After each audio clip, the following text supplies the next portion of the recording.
तो स्वागत है एक बार फिर से आपका अपना प्यारा YouTube channel platform FMSC group discussion में।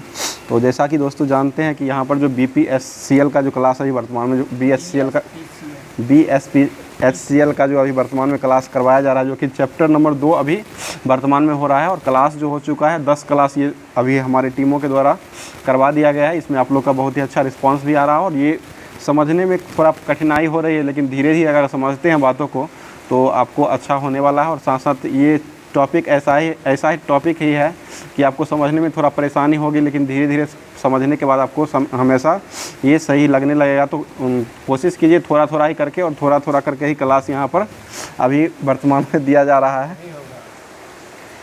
तो इसी सेशन में आगे अब बढ़ाते हुए क्लास को चलते हैं। और जहाँ तक कि लैंप की बात अभी चल रही थी, जैसे हेलोजन लैंप, नियॉन लैंप होता है, नियॉन फ्लेशर होता है, ये सभी अभी वर्तमान में चल रही थी। तो यही इसी को एक सिलसिले तौर से आगे बढ़ाते हुए अब आगे बढ़ाते हैं। ड्रम पिछले क्लास में जो पढ़े थे ड्रम रेसर और सजावटी लैंप, उसके बाद नियॉन लैंप की आज चर्चा होगी। और हेलोजन लैंप जो है वो अभी पिछले क्लास में बता दिया गया था। अब जो है नियॉन लैंप की चर्चा है। तो नियॉन लैंप से संबंधित जो क्वेश्चन बनने वाला है उसको देखते हैं। उसके बाद जो आपको होमवर्क में दिया गया था वो सारे को कवर करवाते हैं धीरे धीरे। बताइए, क्वेश्चन हो जाएगा, बताइएगा नियॉन लैंप जो होता है, नियॉन लैंप के अंदर जो होता है उसमें कौन सा बल्ब का उपयोग किया जाता है? मतलब किसका बल्ब का उपयोग किया था? वो कांच का बल्ब रहता है। नियॉन में जो रहता है वो कौन सा बल्ब रहता है? कांच का बल्ब रहता है, ठीक है। और जिसके अंदर जो है कितने इलेक्ट्रोड्स एक दूसरे से जुड़े हुए रहते हैं? 2 इलेक्ट्रोड, ठीक है। 2 इलेक्ट्रोड जो रहते हैं वो एक दूसरे से आसपास में इससे जुड़े हुए रहते हैं। बताइएगा नियॉन बल्ब जो होता है, नियॉन लैंप जो होता है, इसका दाब जो है इसमें जो दाब होता है, बल्ब में जो दाब होता है, दाब नियॉन गैस भरी जो जाती है वो कितना mm तक का दाब भरा जाता है? ठीक है, 10 mm दाब पर नियॉन गैस को भरा जाता है नियॉन लैंप में ही। और इसके इलेक्ट्रोड की श्रेणी जो होता है वो कितना प्रतिरोध का लगाया जाता है? इलेक्ट्रोड का श्रेणी ये 2 किलो ओम का लगाया जाता है। 2 किलो ओम का जो है इलेक्ट्रोड के श्रेणी का प्रतिरोध उसमें लगाया जाता है। और जो कि यह कितना वोल्टेज का होता है? 230 वोल्टेज का होता है। 230 वोल्ट को 110 वोल्ट तक घटा जाता है, फिर 110 वोल्ट पर नियॉन गैस को अनियमित किया जाता है। बताइए नियॉन लैंप जो होता है वह किस रंग का होता है? यह लाल गुलाबी रंग का होता है और धीमा प्रकाश देता है। कौन सा प्रकाश देता है? धीमा प्रकाश देता है, ठीक है। और यह रंग कैसा होता है? लाल गुलाबी, ठीक है। नियॉन लैंप जो होता है वो लाल गुलाबी रंग का होता है और यह जो है प्रकाश जो देता है वो धीमा प्रकाश को देता है। आगे बताइएगा इंडिकेटर प्रकार का नियॉन लैंप जो होता है, इसका वाटेज में जो वोल्ट होता है वो कितना वाटेज होता है? 0.5। ये 0.5, ठीक है। 0.5 वाट या 1/2 वाट होता है, जो कि इंडिकेटर प्रकार के नियॉन लैंप जो होते हैं उसका वाटेज की क्षमता जो होता है वो कितना होता है? 1/2 या 0.5 वाट का होता है। लाल रंग का ही जलता रहता है, ठीक है। अगला क्वेश्चन बताइए, नियॉन लैंप जो है इसको दूसरा कौन सा लैंप के नाम से जाना जाता है? कोल्ड कैथोड लैंप हो जाएगा। कोल्ड कैथोड लैंप के नाम से कौन जाना जाता है? नियॉन लैंप जाना जाता है, ठीक है। नियॉन लैंप ही कोल्ड कैथोड लैंप के नाम से जाना जाता है। और इसका आकार क्या होता है? बहुत छोटा होता है, ठीक है। आकार में बहुत छोटा होता है और इसका एक लीड के साथ जो है ये किस क्रम में जुड़ा हुआ रहता है? श्रेणी क्रम में, ठीक है। श्रेणी क्रम में जुड़ा रहता है और इसमें जो है 100 किलो ओम से अधिक प्रतिरोध को जोड़ा जाता है। श्रेणी क्रम में ही रहता है। नियॉन लैंप जो जुड़ा हुआ रहता है वो श्रेणी क्रम में ही जुड़ा हुआ रहता है और इसमें जो रहता है प्रतिरोध की मात्रा जो होती है वो 100 किलो ओम से अधिक ओम का प्रतिरोध को लगाया जाता है, जोड़ा जाता है इसमें। बताइए नियॉन लैंप जो है वो किस पर कार्य करता है? एसी या डीसी पर कार्य करता है? ठीक है, डायरेक्ट करंट डीसी पर यह कार्य करता है, परंतु इसका मान जो होता है कितना वोल्टेज तक होता है? 150 वोल्ट तक होना चाहिए, ठीक है। इसका मान जो होता है 150 वोल्ट तक होना चाहिए। और यह जो कार्य करता है वो किस पर कार्य करता है? ये डीसी, ठीक है। डीसी डायरेक्ट करंट जो होता है डीसी पर ये कार्य करता है। आगे बता दीजिएगा नियॉन लैंप जो होता है इसका ऋण इलेक्ट्रोड का आकार जो है वो किस इलेक्ट्रोड से जुड़ा हुआ से बड़ा होता है? ये ऋण इलेक्ट्रोड का आकार जो होता है यह धन इलेक्ट्रॉन जो होता है, धन इलेक्ट्रोड बैटरी में जो 2 ध्रुव होते हैं धन और ऋण दोनों होते हैं, उसमें जो है ऋण इलेक्ट्रोड का आकार जो होता है नियॉन लैंप का वो धन इलेक्ट्रोड के आकार से बड़ा होता है।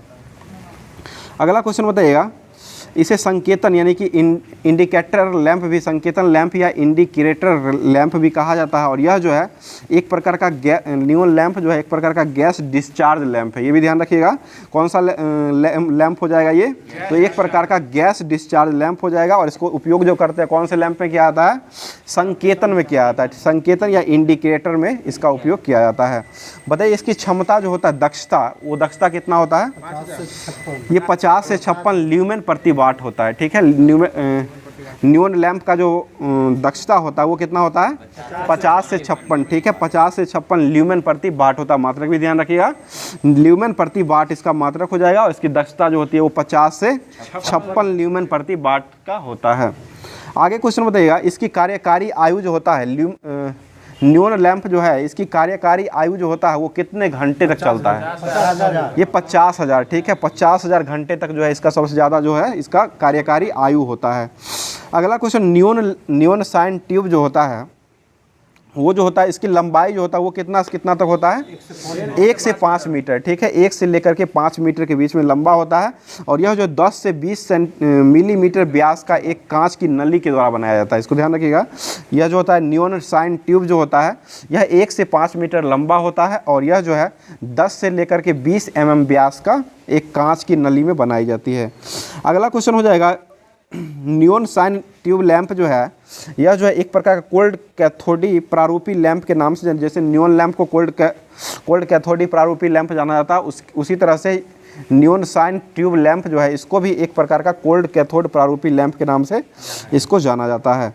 आगे क्वेश्चन हो जाएगा, इसका प्रारंभिक विसर्जन जो होता है वो कितना वोल्ट, मतलब किस वोल्ट पर इसका निर्भर करता है, उच्च वोल्ट। ठीक है, इसका प्रारंभिक विसर्जन जो होता है यानी कि नियॉन साइन ट्यूब लैंप का जो प्रारंभिक विसर्जन होता है वो उच्च वोल्टेज पर काम करता है, निर्भर करता है। आगे क्वेश्चन बताइएगा, नियॉन साइन ट्यूब लैंप जो है इसका इलेक्ट्रोड जो होता है इसकी वोल्टता जो है वो कहाँ से कहाँ तक कार्य करता है, ये 2000 वोल्ट से लेकर के 6000। ठीक है, 2000 वोल्ट से लेकर के 6000 वोल्ट तक का ये वोल्टेज पर नियॉन साइन ट्यूब लैंप जो है ये कार्य करता है। अगला क्वेश्चन बताइएगा, नियॉन साइन ट्यूब लैंप जो है इसके द्वारा जो है कितना वाट तक का पावर को खपत किया जाता है, 5 वाट। ठीक है, 5 वाट पावर तक का इसको खपत किया जाता है। और इसकी दक्षता जो होता है वो कितना होता है, 15 से 40। ठीक है, 15 से 40 के बीच में इसका दक्षता हो जाएगा। और ऐसे नियॉन लैंप का दक्षता जो होता है वो कितना होता है, 50 से 60 होता है, 50 से 56 होता है। नियॉन लैंप का 50 से 56 ल्यूमेन प्रति वाट होता है। और नियॉन साइन ट्यूब लैंप जो है इसका जो होता है वो कितना होता है, 15 से 40 होता है, 15 से 40 ल्यूमेन प्रति वाट होता है।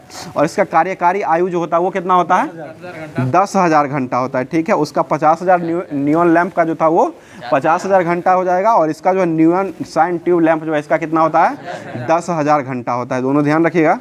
आगे क्वेश्चन हो जाएगा, नियॉन गैस का जो रंग होता है वो कैसा होता है, लाल हो जाएगा। और नियॉन और आर्गन को मिलाने पर कौन सा रंग बनता है, ये नारंगी लाल हो जाता है, नारंगी लाल हो जाएगा। नियॉन और आर्गन गैस को जब मिलाते हैं तो इसका गैस का रंग जो होता है वो नारंगी लाल हो जाता है। आगे बताइएगा, नियॉन और मरकरी यानी कि नियॉन और पारा को जब दिया जाता है वो कैसा रंग दिखाता है, वो हरा रंग देता है। ठीक है, नियॉन और मरकरी को जब मिलाते हैं तो वो हरा रंग हो जाएगा। और नियॉन और आर्गन को मिलाएंगे तो कौन सा रंग हो जाएगा, नारंगी लाल हो जाएगा। अगला क्वेश्चन है, नियॉन और हीलियम जो है इसको जोड़ने पर कौन सा रंग बनता है, ये सुनहरा रंग का देता है। ठीक है, और हीलियम का रंग कैसा होता है, पीला रंग का होता है। हीलियम का रंग जो होता है वो पीले रंग का होता है। पता है, मरकरी का वाष्प और आर्गन को जब जोड़ा जाता है वो कौन सा रंग देता है, वो नीला रंग देता है, नीला हो जाएगा। ठीक है, आगे बताइए, सोडियम का रंग जो होता है वो कैसा होता है, ये सुनहरा पीला हो जाएगा। ठीक है, बहुत ही अच्छा जवाब आ रहा है। आगे बता दीजिएगा, कांच का ट्यूब जो होता है उसमें कितना मेगा एम्पियर की धारा आवश्यक वोल्टेज का प्रवाहित किया जाता है, ये 60 मेगा एम्पियर हो जाएगा। ठीक है, और एक मेगा जो होता है उसमें कितना मीटर होता है, 10 पावर 6 होता है मेगा में 10 पावर 6 मेगा, मतलब एक मेगा में जो होता है वो 10 पावर 6 मीटर होता है। अगला क्वेश्चन बता दीजिएगा, अगला question, neon sign tube lamp जो होता है इसमें जो है इसमें प्रत्येक इलेक्ट्रोड जो होता है वो कितना वोल्टेज का होता है, 140। ठीक है, 140 वोल्टेज का जो है प्रत्येक इलेक्ट्रोड होता है। और 2 इलेक्ट्रोड इसमें भी जुड़ा हुआ रहता है। बताइए, नियॉन ट्यूब लैंप जो है वो प्रति मीटर लंबाई जो है वो कितना वोल्टेज या वोल्ट ड्रॉप होता है, ये 500, ठीक है, 500 हो जाएगा। नियॉन ट्यूब लैंप जो होता है प्रति मीटर की लंबाई जो होता है इसमें जो होता है वो 500 वाटेज का और 500 वोल्टेज ड्रॉप का होता है। बताइए नियॉन लैंप जो है सामान्यतः यह किस रंग का प्रकाश देता है? ये गुलाबी रंग हो जाएगा, ठीक है। ये नियॉन साइन ट्यूब लैंप जो है ये कैसा रंग देता है? तो यह हमेशा जो है सामान्यतः गुलाबी रंग का प्रकाश को देता है। बताइए अगला क्वेश्चन हो जाएगा, एयरपोर्ट जो होता है, एयरपोर्ट जो पर रनवे की फ्लाइट की लैंडिंग करते समय रोशनी प्रदान करने के लिए जो है वो किसका उपयोग किया जाता है? ये नियॉन LED का उपयोग किया जाता है। LED रहता है उसमें और LED से ज़्यादा विश्वसनीय होता है, इसलिए वहाँ पर LED का उपयोग किया जाता है। वो आगे क्वेश्चन हो जाएगा, बताइए शीत ऋतु में ज़्यादा बेहतर तरीके से कार्य करने के लिए किस लैंप का उपयोग करते हैं? तो ये नियॉन साइन ट्यूब लैंप का उपयोग किया जाता है। शीत ऋतु में ही ज़्यादातर बेहतर तरीके से कार्य करने के लिए नियॉन साइन ट्यूब लैंप का उपयोग किया जाता है। आगे हो जाएगा, नियॉन साइन ट्यूब लैंप जो है इसका मुख्य स्विच जो है, मुख्य स्विच के साथ साथ एक कौन सा स्विच को लगाया जाता है? फायरमैन स्विच, ठीक है। एक फायरमैन स्विच लगाया जाता है जो कि एक ये मुख्य स्विच के अलावा लगाया जाता है, फायरमैन स्विच रहता है। बताइए फायरमैन स्विच जो है एक प्रकार का विशेष स्विच है जो तुरंत उच्च वोल्टता शक्ति अगर संपर्क में होता है तो ये खतरे से बचाता है। उसका भंगुर यानी कि तार जो होता है वो टूट जाता है, जिसके कारण जो है ये संपर्क विहीन हो जाता है और यह स्विच जो है सुरक्षित रहता है और इसमें जो आग जो लगता है उससे बचाया जा सकता है। उसके बाद आते हैं कार्बन आर्क लैंप है। कार्बन आर्क लैंप जो है ये सभी जो है लैंप का ही प्रकार हो जाएगा। तो कार्बन आर्क लैंप जो बचा हुआ उसको देखते हैं। कार्बन आर्क लैंप जो है वो कितने इलेक्ट्रोड का बना हुआ होता है? ये भी 2 इलेक्ट्रोड का ही बना हुआ था, जो कि 2 इलेक्ट्रोड के बीच जो है वो कितना mm जो है एयर पंप को रखते हुए उस पर विभवांतर आरोपित किया जाता है? तो ये 1.5 से लेकर के 6 mm होता है। 1.5 से लेकर के कितना होता है? 6 mm, ठीक है। 1.5 से लेकर के 6 mm एयर पंप को रखते हुए उस पर विभवांतर का आरोपित किया जाता है। आगे हो जाएगा, कार्बन आर्क लैंप जो है इसकी प्रकाश जो उत्पन्न करने की क्षमता जो होता है वो क्या होता है? ये तीव्र होता है, सबसे अधिक हो जाएगा, तीव्र होता है। और इसमें जो है कितने कार्बन धन जो है ऋण क्षर की बनाई जाती है? ये कार्बन आर्क लैंप जो होता है इसमें कितने कार्बन जो है धन तथा ऋण क्षर से बना हुआ होता है? ये 2 क्षर होता है, ठीक है। कार्बन आर्क लैंप जो होता है इसमें जो है 2 कार्बन धन होता है और ऋण क्षर को जोड़ा जाता है। और उसके एक सिरे पर मतलब किस प्रकार का आकार रहता है? कार्बन आर्क लैंप में एक सिरा जो होता है उस पर सिरों पर जो है नुकीली आकार का रहता है। नुकीले सिरों पर जो है नुकीली आकार का होता है और यह जो है धन क्षर जो है ये ऋण क्षर से कितना मोटी होती है? 2 गुनी होती है। धन क्षर जो होता है वो ऋण से 2 गुना मोटी, यानी कि ऋण का जो होता है वो कम होता है मोटाई और धन क्षर का जो होता है वो ज़्यादा होता है, उसका 2 गुना हो जाता है। आगे बताइए धन क्षर के श्रेणी में मतलब कितना प्रतिरोध लगाया जाता है? धन श्रेणी के क्षर जो होता है उसमें कितना प्रतिरोध को लगाया जाता है? एक प्रतिरोध ही लगाया जाता है और एक प्रतिरोध जो होता है उसको क्या कहते हैं? बेलास्ट कहा जाता है। जो प्रतिरोध को लगाया जाता है उसको क्या कहते हैं? बेलास्ट कहा जाता है। और यह जो है धन ध्रुव में लगाया जाता है और यह कौन सा लैंप में लगाते हैं? कार्बन आर्क लैंप में लगाते हैं, ठीक है। कार्बन आर्क लैंप में इसको लगाया जाता है। और यह जो है किस पर काम करता है? कार्बन आर्क लैंप ये भी डीसी पर ही काम करता है। नियॉन लैंप जो है वो भी डीसी पर काम करता है और ये कार्बन आर्क लैंप जो है ये भी किस पर काम करता है? डीसी पर काम करता है। और यह इसका दक्षता जो होता है वो कितना से कितना वोल्टेज के बीच होता है? ये 40 से लेकर के 60 वोल्टेज के बीच में होता है। 40 से लेकर के 60 वोल्टेज के डीसी वोल्टता के पर ये काम करता है।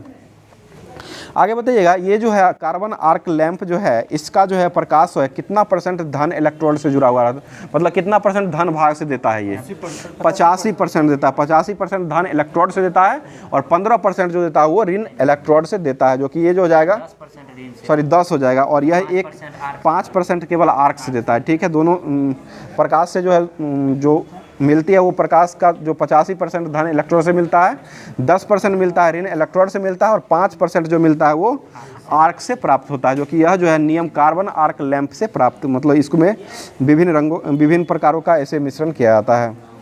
अगला क्वेश्चन हो जाएगा, कार्बन आर्क लैंप जो है इसका इलेक्ट्रोड का तापमान जो होता है वो कितना से कितना के बीच होता है? तो ये 3500 से लेकर के 4000, ठीक है। 3500 से लेकर के 4000 या 4000 डिग्री सेंटीग्रेड तक के ऋण इलेक्ट्रोड का और इसमें जो होता है धन इलेक्ट्रोड का तापमान जो होता है 3500 से 4000 डिग्री होता है और ऋण इलेक्ट्रोड का तापमान जो होता है वो कितना होता है? ये 2000 होता है, ठीक है। 2000 तक ही ऋण होता है और धन का कितना होता है? 3500 से 4000 होता है। और ये किस में होता है?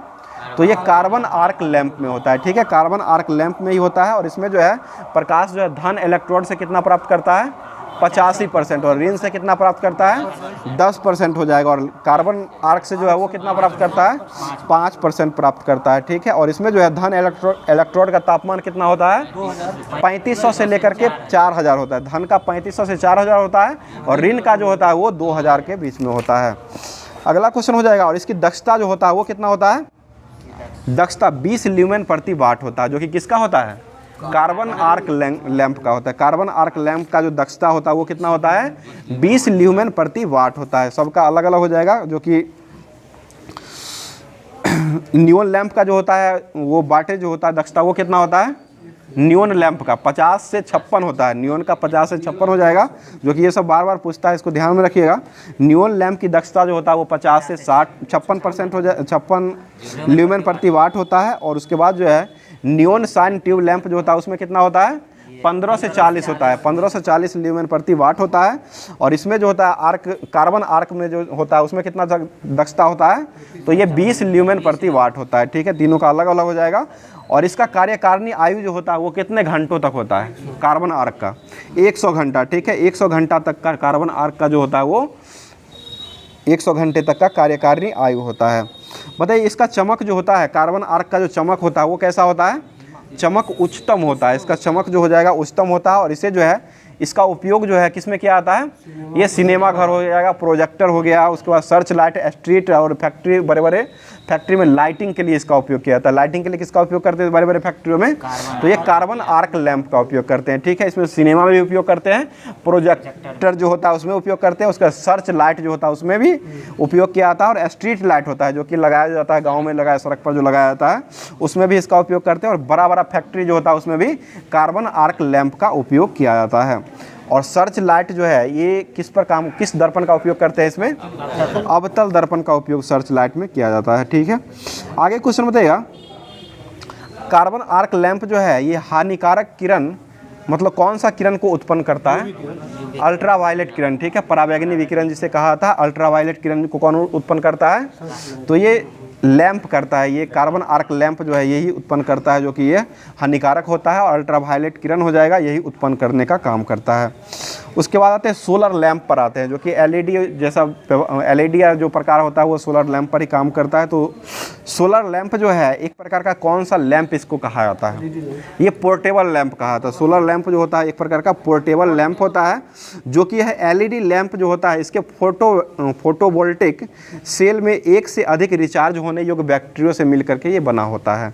जो कि यह जो होता है एलईडी लैंप जो होता है ये फोटोवोल्टिक सेल होता है। और ये एक प्रकार का कितने बैटरियों से बना होता है, एक से अधिक बैटरियों के योग से इसको बनाया जाता है। और ये एक से अधिक रिचार्ज होने योग्य बैटरी रहती है, इसको रिचार्ज करके दोबारा से फिर से स्टार्ट किया जा सकता है। अगला क्वेश्चन बताइए, आउटडोर लैंपों का प्रयोग जो है वो लॉन और पार्कों की सजावट करने में किया जाता है। आउटडोर, ये सोलर लैंप का जो आउटडोर लैंप होता है इसका प्रयोग जो है कहाँ किया जाता है, तो ये पार्क में किया जाता है। और लेन प्रयोग जो होता है सड़क का लेन जो होता है उसमें किया जाता है। इसमें सजावट के रूप में इसका उपयोग किया जाता है। अगला कुछ और आउटडोर की बात है। और उसके बाद इंडोर लैंप होता है, यही सोलर प्लेट में जो होता है सोलर लैंप जो होता है इसमें दो प्रकार का लैंप होता है, एक आउटडोर लैंप होता है और एक जो होता है वो इनडोर लैंप होता है। आउटडोर लैंप जो होता है इसका उपयोग कहाँ करते हैं, इसको पार्कों की सजावट में करते हैं, सड़क या पार्कों की सजावट में इसका उपयोग जो है आउटडोर का उपयोग करते हैं। और इंडोर का जो उपयोग किया जाता है वह गाड़ी के घरों के गैराज होता है ना, गाड़ी सामान्य प्रदीपन के लिए इसका उपयोग किया जाता है। जैसे कि गैराज होता है ना, गैराज में इसका उपयोग इंडोर का उपयोग किया जाता है। इंडोर सोलर लैंप का उपयोग कहाँ करते हैं, गैरेज में करते हैं, गाड़ियों के गैरेज में करते हैं। और आउटडोर का उपयोग कहाँ करते हैं, पार्क में करते हैं, ठीक है। सजावटी के लिए पार्क में उपयोग किया जाता है।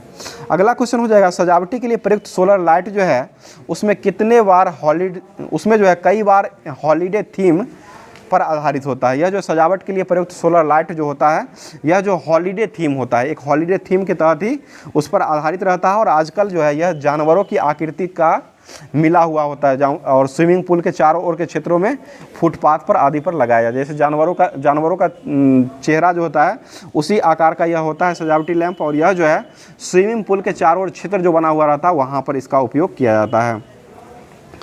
अगला क्वेश्चन हो जाएगा, और फुटपाथ जो होता है, चलने वाला जगह जो होता है, वहाँ पर भी इसका उपयोग किया जाता है। बताइए सोलर लैंप जो है वो रिचार्ज कब होता है? ये दिन में होता है, ठीक है। सूर्य की रोशनी के से वो रिचार्ज होता है और अंधेरा में स्वतः ही जलने लगता है। ये उसको जलाने की आवश्यकता नहीं होती। जब अंधेरा होती है उसके बाद स्वतः ही अपने आप जलने लगती है, और फिर दिन जब होता है वो बंद हो जाती है, और दिन में ये चार्ज होता है और रात में ये जलता है। इसको ध्यान रखिएगा। जो कि पूरे लाइट और देखते होइएगा रोड पर जो लगा हुआ रहता है वही सब लाइट सोलर प्लेट जहाँ भी लगा हुआ रहता है, दिन में ये रिचार्ज होता है, मतलब चार्ज होता है सूर्य की रोशनी से। उसके बाद रात में जो ये अपने स्वतः जलने लगती है और सुबह होते ही स्वतः ये अपने आप बंद हो जाती है।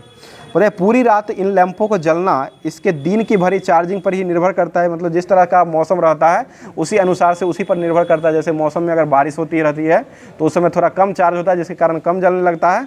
और यह जो है दिन में जो जैसे हमेशा जब ज़्यादा रोशनी रहती है, सूर्य का प्रकाश जब ज़्यादा रहती है, बारिश नहीं होती है, उस समय पूरा चार्ज होता है और पूरा चार्जिंग पर ही निर्भर करता है।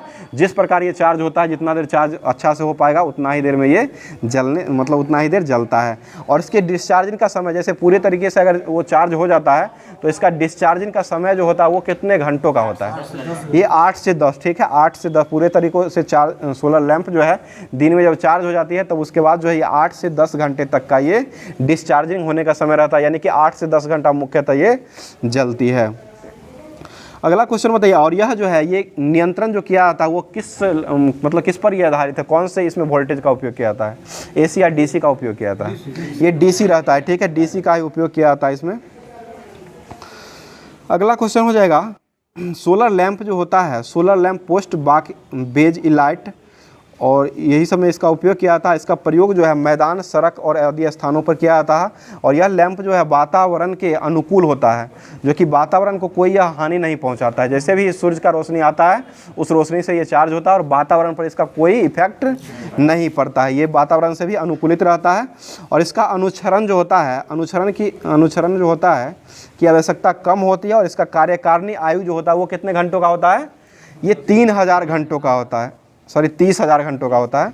इसका कार्य सोलर लैंप जो होता है इसका कार्यकारिणी घंटा कितना होता है? 30,000 घंटा होता है, ठीक है, 30,000 घंटा होता है। और इसमें सामान्यतः कितने वोल्ट का डीसी आपूर्ति लगाया जाता है? डीसी बैटरी को लगाया जाता है 12 वोल्ट का डीसी आपूर्ति, यानी कि लाइट लॉन बैटरी को चार्जिंग हेतु आवश्यकता होती है इसमें। और सोलर पैनल की दक्षता जो होता है वो कितना % होता है? ये 19 से लेकर के 22% होता है। इसको ध्यान रखिएगा। सोलर पैनल की दक्षता कितनी होती है? तो 19 से लेकर के 22% इसकी दक्षता होती है। आगे क्वेश्चन हो जाए फोटोवोल्टिक प्रभाव, और यह जो है सोलर प्लेट जो है वो किस पर आधारित है? कौन से प्रभाव पर यह आधारित होती है? ये फोटोवोल्टिक सेल प्रभाव जो होता है इसी पर आधारित होता है। इसी के कारण हुई इसे पीवी सेल के नाम से भी जाना जाता है। कौन सा सेल कहते हैं? पीवी सेल कहते हैं। और ये पीवी सेल किस कारण से कहा जाता है? क्योंकि यह जो है फोटोवोल्टिक प्रभाव पर आधारित होने के कारण ही इसको क्या कहते हैं? पीवी सेल कहा जाता है। अगला क्वेश्चन हो जाएगा, सोलर पैनल जो है इसमें जो है कौन सा तत्व पाया जाता है सोलर प्लेट में? सिलिकॉन, ठीक है। यह फिजिक्स का भी क्वेश्चन हो जाएगा, जो कि सोलर प्लेट में कौन सा तत्व पाया जाता है? तो ये सिलिकॉन हो जाएगा। और सिलिकॉन एक प्रकार का क्या है? सेमीकंडक्टर, ठीक है, अर्धचालक सेमीकंडक्टर सिलिकॉन एक प्रकार का हो जाएगा। और यह जो है किस में उपयोग किया जाता है? सिलिकॉन का उपयोग सोलर प्लेट में किया जाता है, ठीक है, सोलर प्लेट में ही सिलिकॉन का उपयोग किया जाता है। आगे क्वेश्चन हो जाएगा, सोलर प्लेट जो है इसके लिए शुद्ध सिलिकॉन का प्रयोग किया जाता है। शुद्ध सिलिकॉन ही सौर ऊर्जा के लिए सुग्राही माना जाता है। इसको अशुद्धता के लिए नहीं किया जाता है। शुद्ध सिलिकॉन जितना % ही शुद्ध होता है वो शुद्ध का उपयोग किया जाता है, और शुद्ध सिलिकॉन का इसमें उपयोग नहीं किया जाता है। मेरे मोनोक्रिस्टलाइन सोलर पैनल जो होता है वो किस रंग का होता है? काला रंग का होता है। काले रंग का solar plate, monocrystalline solar plate जो होता है वो काले रंगों का होता है। और यह जो है कम धूप और बादल वाले मौसम में भी काम करता है। कम जैसे धूप कम हुआ उस समय सोलर प्लेट काम करना बंद करता है, उसके लिए इसका उपयोग किया जाता है। जब कम धूप होता है तो उसके लिए मोनोक्रिस्टलाइन लैंप यानी कि सोलर पैनल का उपयोग किया जाता है। और यह किस रंग का होता है? मोनोक्रिस्टलाइन जो होता है वो काले रंग का होता है। और यह कम धूप और बरसात में भी ये काम करने लगता है। और यह जो है मौसम के अनुकूल रहने पर भी ये काम करता है। और इसका दक्षता जो होता है वो कितना % होता है? 19 से लेकर के 22%, ठीक है, 19 से लेकर के 22% तक रहता है। आगे हो जाएगा पॉलीक्रिस्टलाइन सोलर पैनल जो होता है वो कैसा रंग का होता है? वह नीले रंग का होता है। और यह किस मौसम में काम करता है? यह केवल धूप में करता है। केवल धूप में काम करने के लिए कौन सा उपयोग करते हैं? तो पॉलीक्रिस्टलाइन सोलर पैनल का उपयोग केवल धूप में किया जाता है। और बारिश के मौसम में किसका उपयोग करते हैं? मोनोक्रिस्टलाइन लैंप का उपयोग किया जाता है। और इसका दक्षता जो होता है, इसका मोनोक्रिस्टलाइन का जो सोलर पैनल होता है, इसका दक्षता कितना होता है? 19 से 22 होता है। और पॉलीक्रिस्टलाइन का दक्षता कितना होता है? तो ये 15 से 17% तक होता है। और यह जो है किस काम में काम करता है? यह धूप के मौसम में काम करता है। और इसका रंग जो होता है, रंग कैसा होता है? नीला होता है। ठीक है, पॉलीक्रिस्टलाइन का रंग जो होता है वो नीला होता है। और ये मोनोक्रिस्टलाइन सोलर पैनल का रंग जो होता है वो काला रंग होता है। आगे हो जाएगा, पॉलीक्रिस्टलाइन सोलर पैनल जो है, इसकी सुरक्षा जो होता है ये किस हिस्सा में किया जाता है? इसका सुरक्षा ऊपरी हिस्सों के टेप वर्ड ग्लास का प्रयोग करके किया जाता है। और इसका फ्रेम जो बना रहता है वो किस तत्व का बना रहता है? ये एल्युमिनियम का बना रहता है। ठीक है, इसका फ्रेम जो होता है वो किसका बना रहता है? एल्युमिनियम का फ्रेम बना रहता है। बड़े solar garden light, outdoor garden और सड़कों को प्रकाशित करने के लिए बिना ऊर्जा को व्यर्थ किए हुए ही किस ऊर्जा का उपयोग करके ये करता है? ये सौर ऊर्जा का उपयोग। ठीक है, सौर ऊर्जा का उपयोग करके एब्जॉर्ब कर लेता है प्रकाश को। उसके बाद जो है रात में ये ऊर्जा को मतलब लाइट के रूप में देता है। अगला क्वेश्चन उसके बाद जो होता है एलडीआर होता है। एलडीआर जो होता है इसका फुल फॉर्म क्या होता है? लाइट डिपेंडिंग रेसिस्टोर हो जाएगा। लाइट डिपेंडिंग रेसिस्टोर हो जाएगा, इसका फुल फॉर्म हो जाएगा एलडीआर का। यह एक प्रकार का फोटो रजिस्टर है।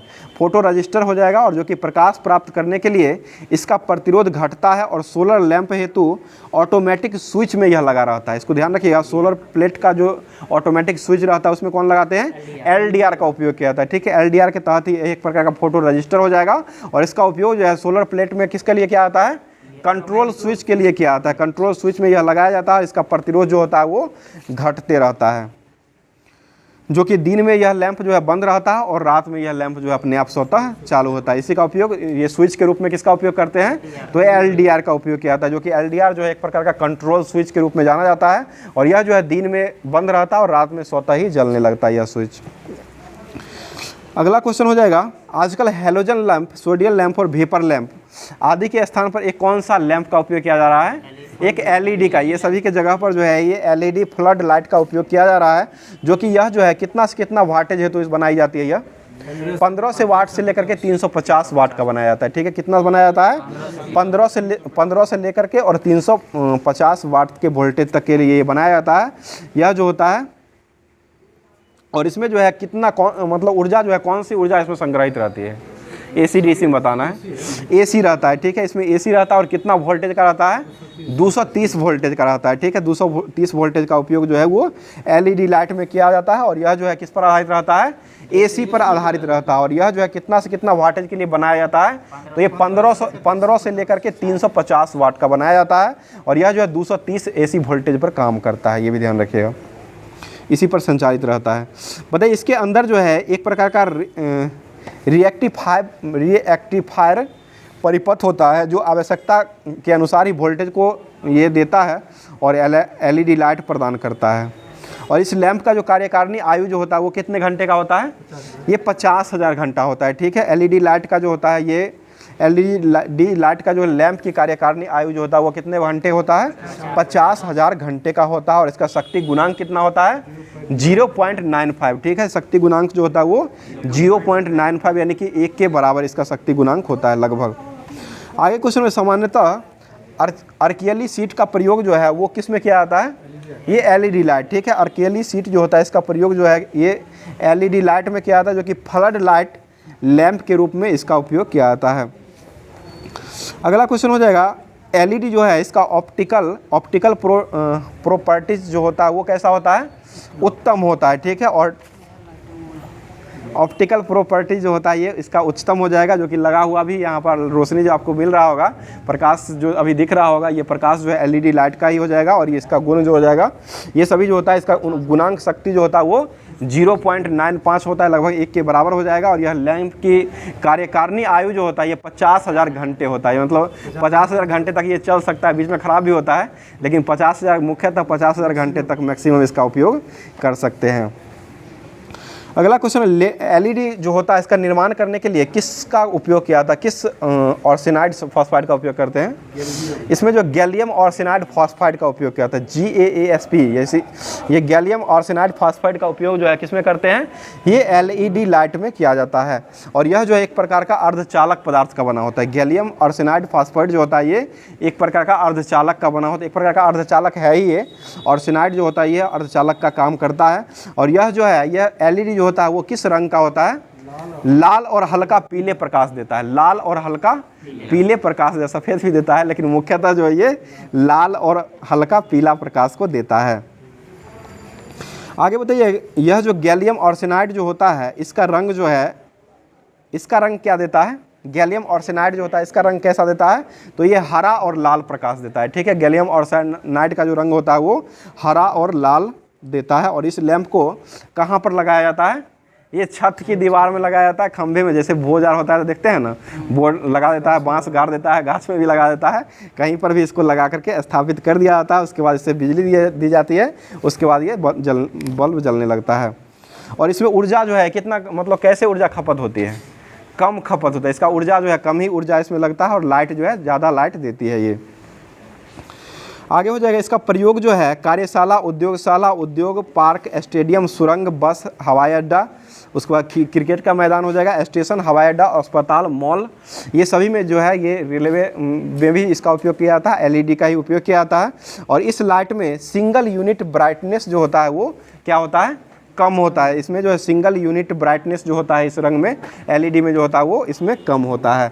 तो आज का जितना भी इलेक्ट्रिशियन का जो सेकंड टॉपिक का जो भी जितना भी क्वेश्चन, जैसे लैंप का दिया गया था, सोलर लैंप हो गया, नियॉन लैंप हो गया, उसके बाद एलईडी लाइट हो गया, एलडीआर हो गया। एलडीआर का उपयोग किसमें किया जाता है? एलडीआर सोलर पैनल जो होता है उसमें जो मेन स्विच का काम करता है, जो कि स्विच जो होता है ऑटोमेटिक स्विच यही रहता है। एलडीआर को ही ऑटोमेटिक स्विच कहा जाता है, जो कि एलडीआर जो है रात में ये काम नहीं करता और ये दिन में नहीं काम करता है और रात में स्वतः अपने आप ये एलडीआर जलने लगता है। इसी को एलडीआर कहते हैं। और एलडीआर जो एक प्रकार का जो है मेन स्विच के, कंट्रोल स्विच के नाम से इसको जाना जाता है। तो ये सारा जो है जितना भी होमवर्क के माध्यम से टॉपिक दिया गया था, ये सारे टॉपिकों को समाप्त कर दिया गया। अब जो नेक्स्ट टॉपिक जो दिया गया था आपको, जो कि ये क्वेश्चन जो है आपको 15 नंबरों का क्वेश्चन पूछने वाला है और ये कंप्यूटर साइंस से हो जाएगा। तो कंप्यूटर साइंस से आपको 15 नंबरों का क्वेश्चन मिलने वाला है और ये जो है डेली इसका रिवीजन करवाया जाता है, जो कि होमवर्क के तहत ही करवाया जाता है। तो होमवर्क आप लोगों को मिल जाता है टेलीग्राम, व्हाट्सएप दोनों पर। वहाँ से आप लोग होमवर्क को देख करके उसके बाद क्लास को देखिएगा। बहुत ही अच्छा लगेगा, बहुत ही फ़ायदा भी करेगा। थोड़ा समझ में शुरू में नहीं आएगा लेकिन लास्ट में आपको फ़ायदा भी करेगा और एग्जाम में टकराने का पूरा आशंका है। इसलिए आप लोग कोशिश पूरा कीजिए कि क्लास को जरूर देखें और देखने के साथ साथ अपने दोस्तों में भी शेयर कर दिया करें। तो स्टार्ट करते हैं अब कंप्यूटर का जो भी दिया गया था होमवर्क। बताइए 1 बिलियन वाइट्स जो होता है वो किसके बराबर होता है? ये गीगा वाइट्स के बराबर हो जाएगा। ठीक है, 1 बिलियन वाइट्स जो होता है वो किसके बराबर होता है? तो ये गीगा वाइट्स के बराबर होता है। बताइएगा 8 डिजिट के बाइनरी नंबर जो होता है उसको क्या कहते हैं? उसको बाइट कहा जाता है। ठीक है, 8 डिजिट के बाइनरी नंबर जो होते हैं उसको क्या कहते हैं? बाइट कहते हैं। और 1 बाइट का निरूपण जो है वो कितना मूल्य में किया जाता है? ये 256 मूल्य में किया जाता है। 1 बाइट का निरूपण जो किया जा सकता है वो 256 मूल्य में किया जाता है। बताइए 1 मेगाबाइट लगभग जो होता है वो कितना मिलियन बाइट के बराबर होता है? 1 मिलियन बाइट के ही बराबर हो जाएगा। ठीक है, 1 मेगाबाइट जो होता है वो 1 मिलियन बाइट के बराबर हो जाएगा। आगे क्वेश्चन बताइए, कंप्यूटर में किसी शब्दावली की लंबाई जो मापा जाता है वो किस में मापा जाता है? बिट्स में मापा जाता है। ठीक है, बिट्स में ही मापा जाता है कंप्यूटर की लंबाई जो होता है वो।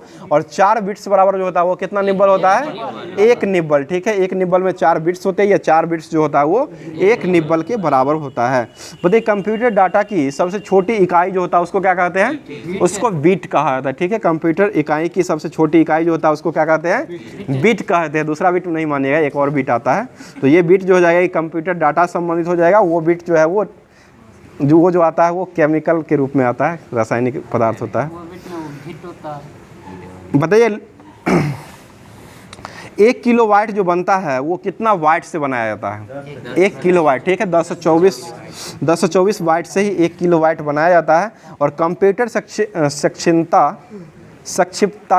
संक्षिप्ताक्षर जो होता है वो केबी के सामान्यता का अर्थ जो, यानी केबी का अर्थ जो होता है वो क्या होता है? किलोवाट। यानी केबी का फुल फॉर्म संक्षेप लिखना चाहिए इसको। तो केबी का संक्षेप जो होता है वो किलो बाइट होता है। पता है बाइनरी नंबर जो होते हैं उसमें कितने अंक होते हैं? 2 अंक होते हैं। कौन कौन से अंक होते हैं? 0 और 1, ठीक है। 0 और 1 2 ही अंक होते हैं बाइनरी नंबर में, और यही दोनों बाइनरी नंबर से ही कंप्यूटर को चलाया जाता है। पता है कंप्यूटर में इंफॉर्मेशन स्टोर जो होता है वो किस रूप में किया जाता है? यह डिजिटल डाटा के रूप में किया जाता है, ठीक है। डिजिटल डाटा के रूप में कंप्यूटर में इंफॉर्मेशन को स्टोर किया जाता है। पता है 1 मेगाबाइट जो है वो कितना किलोबाइट से बनता है? 1024 किलोबाइट, ठीक है। 1 मेगाबाइट जो है ये 1024 किलोबाइट से बनता है। कंप्यूटर में एक निब्बल जो है वो कितना बिट को दर्शाता है? 4 बिट को दर्शाता है, ठीक है। स्टोरेज का सबसे छोटा माप क्या होता है? बाइट होता है, बाइट होता है स्टोरेज का। कंप्यूटर डाटा की सबसे छोटी इकाई को बिट कहते हैं, और स्टोरेज का सबसे छोटा माप जो हो जाएगा उसको बाइट कहा जाता है। ये दोनों ध्यान रखिएगा, बिट बाइट में अंतर अपने आप निकल जाएगा। बताइए बाइनरी सिस्टम एक नंबर सिस्टम है जिसका आधार क्या होता है? 2 होता है। आधार 0 नहीं होता है, 2 होता है। 2 आधार द्विआधारी जिसे कहा जाता है। आगे क्वेश्चन हो जाएगा, सबसे ज़्यादा प्रयोग में आने वाला कोड है जो कि प्रत्येक करैक्टर को विशिष्ट 8 बिट कोड को प्रदान करता है, उसे क्या कहा जाता है? ये EBCDIC कहा जाता है। EBCDIC कहा जाता है। EBCDIC कहा था, जो कि 8 बिट का कोड के रूप में इसको निरूपित किया जाता है। सबसे ज़्यादा प्रयोग में आने वाला यह कोड हो जाएगा। आगे बताइएगा, टेबल की पंक्तियों में अद्भुत ढंग से पहचानने वाले गुण जो होता है उसको कौन सा कुंजी कहते हैं? उसे प्राथमिक कुंजी कहा जाता है। प्राथमिक कुंजी हो जाएगा। बताइए कंप्यूटर में किसी शब्द की लंबाई को किस में मापते हैं? बिट्स में मापते हैं, ठीक है। कंप्यूटर की लंबाई जो होता है उसको बिट्स में मापते हैं। कंप्यूटर की सबसे छोटी इकाई क्या होती है? वो भी बिट ही होती है। आगे हो जाएगा, बाइनरी कोड जो होता है, बाइनरी चॉइस जो होता है उसमें कितने विकल्प पाए जाते हैं? 2 ही विकल्प होते हैं, ठीक है। बाइनरी कोड जो होते हैं उसमें विकल्प जो होते हैं 2 ही प्रकार के विकल्प पाए जाते हैं। बताइए 1001 जो 4 बिट्स की श्रेणी कहलाता है उसको क्या कहते हैं? एक निब्बल कहा जाता है। एक निब्बल हो जाएगा। आगे बताइए कंप्यूटर में डाटा स्टोर करने और गणनाएं करने के लिए किस नंबर सिस्टम का उपयोग करते हैं? बाइनरी सिस्टम, ठीक है। बाइनरी नंबर का ही उपयोग किया जाता है। आगे बताइए सभी प्रकार की सूचनाओं को द्विधारी पद्धतियों में बदल करके जो काम करता है उसे कौन सा कंप्यूटर कहा जाता है? डिजिटल कंप्यूटर, ठीक है। डिजिटल कंप्यूटर जो है बाइनरी आधारित ही रहता है, और यह जो है इसका प्रयोग जो है बाइनरी आधारित डिजिटल द्विधारी पद्धति में बदल करके कार्य किया जाता है। कंप्यूटर में डाटा स्टोर करने और गणनाएं करने के लिए किस नंबर सिस्टम का प्रयोग करते हैं? बाइनरी सिस्टम का उपयोग किया जाता है, ठीक है। आगे क्वेश्चन हो जाएगा, मेगाबाइट्स जो है वो किसको मापता है? कंप्यूटर की स्मृति क्षमता जो होता है उसको मेगाबाइट्स में मापा जाता है। बताइए अगला क्वेश्चन हो जाएगा, लॉजिक गेट जो होता है वो एक प्रकार का क्या है? लॉजिक गेट एक प्रकार का सर्किट हो जाएगा। एक प्रकार का सर्किट का काम जो है लॉजिक गेट के द्वारा किया जाता है। बताइए कंप्यूटर मेमोरी की सबसे छोटी इकाई जो होती है उसको क्या कहते हैं? बीट कहा जाता है। कंप्यूटर मेमोरी की बीट हो जाएगा, और वो क्षमता स्टोरेज का माप जो होता है उसको बाइट कहते हैं। बताइए 1 मेगाबाइट जो होता है वो कितने बिट्स के बराबर होता है? 1 मेगाबाइट जो है 1 मिलियन बिट्स के बराबर हो जाएगा, ठीक है। 1 मिलियन बिट्स के बराबर होता है। और 1 बाइट से कितने मूल्य निरूपित किए जा सकते हैं? 8 मूल्य निरूपित किए जाते हैं। और 1 बाइट का निरूपण जो करते हैं उसको 256 मूल्य में किया जाता है। लेकिन 1 बाइट जो होता है इसमें जो है 1 बाइट से जो मूल्य निरूपित होता है वो 8 प्रकार के मूल्य निरूपित किए जा सकते हैं। बताइए आधुनिक कंप्यूटर में कौन सा नंबर प्रणाली का प्रयोग किया जाता है? आधुनिक कंप्यूटर ये बाइनरी कोड का उपयोग किया जाता है, ठीक है। बाइनरी कोड हो जाएगा। बताइए दशमलव प्रणाली में 11 का बाइनरी उसको निकाल सकते हैं। 11 का निकालने वाला सारा दिया हुआ है, 7 का 11 का 10 11 होता है 11 का, वो निकालने के लिए निकाल सकते हैं। बहुत सारा दिया हुआ है निकालने के लिए इसमें। बताइए बाइनरी संख्या प्रणाली के 3 अंक जो है वो किस संख्या प्रणाली के आधार के अंक के बराबर होता है? ये अष्टमिक के आधार के बराबर होता है। अष्टमिक ऑक्टेट नंबर सिस्टम के आधारित रहता है ये। बताइए हेक्साडेसिमल 1 अंक बाइनरी को कितना अंकों के बराबर देता है? ये 4 अंक का देता है, ठीक है। हेक्सा हो जाएगा। हेक्साडेसिमल जो होता है वो 4 अंक बाइनरी के अंकों के बराबर का कोड देता है। 3 देता है और हेक्साडेसिमल 4। हाँ ठीक है। ऑक्टेन जो है वो 3 प्रकार का देता है, और ये हेक्साडेसिमल जो होता है वो 4 प्रकार का देता है। बताइए कंप्यूटर में किसी अक्षर या चिन्ह को कितने बाइटों में स्टोर किया जा सकता है? ये 1 बाइट में ही किया जा सकता है। बताइए कौन सी पूरक संख्या है जो किसी बाइनरी संख्या को वास्तविक संख्या में बदलता है? ये 2 हो जाएगा। बताइए शून्य का अर्थ क्या होता है? शून्य, ये कंप्यूटर को ऑफ हो जाएगा। ऑफ जो होता है उसको शून्य कहा जाता है। बाइनरी प्रणाली में अंक जो होता है उसको क्या कहते हैं? उसको बीट कहा जाता है, बीट। बताइए 1024 जो है वो किसके बराबर होता है, कितना मेगावाट के बराबर होता है? 1024 केबी जो होता है वो कितना मेगा, 1 MB यानी कि 1 मेगावाट के बराबर हो जाएगा। बताइए फोटोन जो है वो भाषा जो था उसको कब विकसित किया गया था? 1954 में किया गया। फोटोन भाषा जो स्थापित किया गया था वो 1954 में किया गया था। बताइए कंप्यूटर का आधार जो होता है वो कौन सा पद्धति रहता है? वो बाइनरी पद्धति, बाइनरी पद्धति का उपयोग किया जाता है। अब इससे बनने वाला जितना भी क्वेश्चन वस्तुनिष्ठ यानी कि वस्तुनिष्ठ पूछा हुआ क्वेश्चन जो दिया हुआ है वो सारे क्वेश्चन को अब करवा देते हैं। बताइएगा कंप्यूटर में डाटा स्टोरेज करने के लिए किस नंबर सिस्टम का उपयोग करते हैं? ये बाइनरी सिस्टम, ठीक है, बाइनरी नंबर का उपयोग किया जाता है। बताइए किसी भी संख्या के लिए जैसे 15 जो होता है उसके लिए प्रणाली के लिए सबसे बड़ी संख्या को जो अंकों में प्रदर्शित जो किया जाता है उसको क्या कहते हैं? उसको बाइनरी कहा जाता है। जैसे 15 को तोड़ करके 1 0 में जो लिखा जाता है उसको वही हुआ, उसको जो बाइनरी कोडेड कहा जाता है। बताइए सामान्यतः कंप्यूटर प्रोग्राम जो होता है उसमें किस कोड लैंग्वेज में लिखा जाता है? ये बाइनरी में ही लिखा जाता है, ठीक है, बाइनरी हो जाएगा। और द्विधारी डेटा जो होता है ये कितने प्रतीकों पर दर्शाया जाता है? ये 2 प्रतीक पर दर्शाया जाता है, ठीक है, द्विधारी पद्धति जो होता है वो 2 प्रतीक पर ही दर्शाया जाता है। बताइएगा ग्रे कोड जो होता है में क्रमिक संख्यात्मक मान जो होता है वो कितना प्रकार का होता है? वो 1 बिट्स या 1 बाइट्स के बराबर होता है। अगला क्वेश्चन 8 बिट की सबसे बड़ी संख्या कौन सी संख्या होती है? 8 बिट की ये 256 होती है, संख्या बन सकती है। मतलब बताइए कंप्यूटर में कौन सी संख्या प्रणाली समझ सकता है? कंप्यूटर जो है कौन सी संख्या प्रणाली को समझ सकता है? ये द्विधारी बाइनरी संख्या जो होता है उसी को बाइनरी प्रणाली जो होता है इसी को समझ सकता है। आगे क्वेश्चन हो जाएगा डेसिमल संख्या तंत्र का बेस जो होता है वो कितना होता है? डेसिमल का 10 होता है, ठीक है, डेसिमल संख्या तंत्र का बेस कितना होता है? 10 हो जाएगा, ठीक है। अगला क्वेश्चन हो जाएगा, बता दीजिए क्वेश्चन हो जाएगा बाइनरी कोड, सब तो बाइनरी लिखा हुआ है, सब बाइनरी ही निकालना है तो बाइनरी आप लोग निकाल लीजिएगा। जैसे 0 1 से ही बाइनरी बनाया जाता है, जैसे 7 हुआ उसको भाग दे करके, उसको 2 से भाग दे करके और जितना शेष रहता है लास्ट में जो बचता है उसी को नीचे से ऊपर लिख दिया जाता है, उसी को बाइनरी कहते थे। आज का क्लास जितना भी कंप्यूटर और होमवर्क से और ये ट्रेड थ्योरी का जितना भी दिया गया था वो सारे क्लास जो है होमवर्क के माध्यम से जितना भी था उसको कवर करवा दिया गया है। इसमें जो भी त्रुटि हुई होगी उसको अपने आप देख लीजिएगा और जहाँ तक जो हो सकता है इसी तरह से क्लास को आगे बढ़ाने का काम किया जाएगा। आप लोग कमेंट जरूर कीजिएगा कि क्लास को रेगुलर रूप से चलाया जाए या न चलाया जाए, इसके लिए आप लोग सपोर्ट भी कीजिएगा। जहाँ तक हो सके हम लोग के द्वारा पूरा किया जा रहा है। तो फिर अगले क्लास में मिलते हैं नेक्स्ट टॉपिक के साथ। थैंक यू, धन्यवाद, जय।